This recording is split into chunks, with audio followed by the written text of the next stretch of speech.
Try natin. Hi guys! Meron na naman kaming new item. Super cute. Hulaan nyo kung ano to. Mali.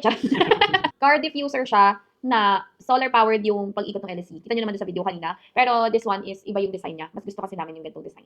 Ayun guys, so nung dumating siya, nga lang, wala pa siya mismong scent niya. So kailangan mo siyang patakan ng oil-based na pampabango. No? Ilalagay natin dito yung mismong oil. Ito parang nire-refillan mo lang, di ba? So kung medyo wala na siyang amoy, at least marirefillan mo na. So guys, testingin natin syempre unang-una kung effective ba yung as car diffuser no, or yung scent diffuser niya dun sa kotse, kung mapabango ba niya. And of course, kapag naarawan ba siya, iikot ba yung LC? Kasi yun nga yung what makes it cool, di ba? So gusto namin testingin kung okay ba siya. Subukan natin. Ayun no. So guys, no, iiwan na lang natin to dito since wala pang araw, no. Tingnan natin bukas kung iikot ba yung LC niya. At the same time, syempre, since overnight siya dito, bukas makikita ko or maamoy ko kung babango ba yung kotse. Ayan. Ayun guys, no, so kagigising ko lang. Tingnan natin, no. Amuin muna natin kung na-diffuse ba niya yung aroma no, sa kotse.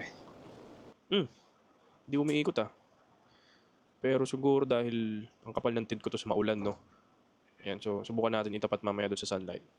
Siguro dahil hindi pa nga maaraw kaya ganoon. So subukan natin no, kapag tinapat natin sa sunlight kasi medyo may bubong pa dito. Medyo maulan kasi talaga ngayon eh. Try natin kapag tinutok natin sa direct sunlight. Try natin.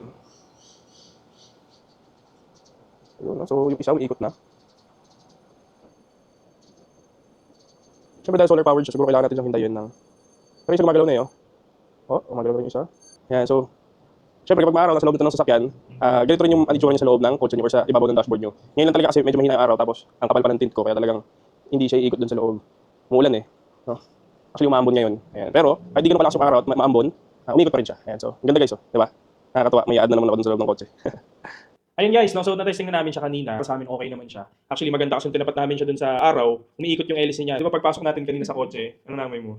Yung favorite namin scent. Diba? So ang bango talaga. So nakita niyo sa reaction namin kanina, nagulat kami pagbukas namin ng pintuan, ang bango no.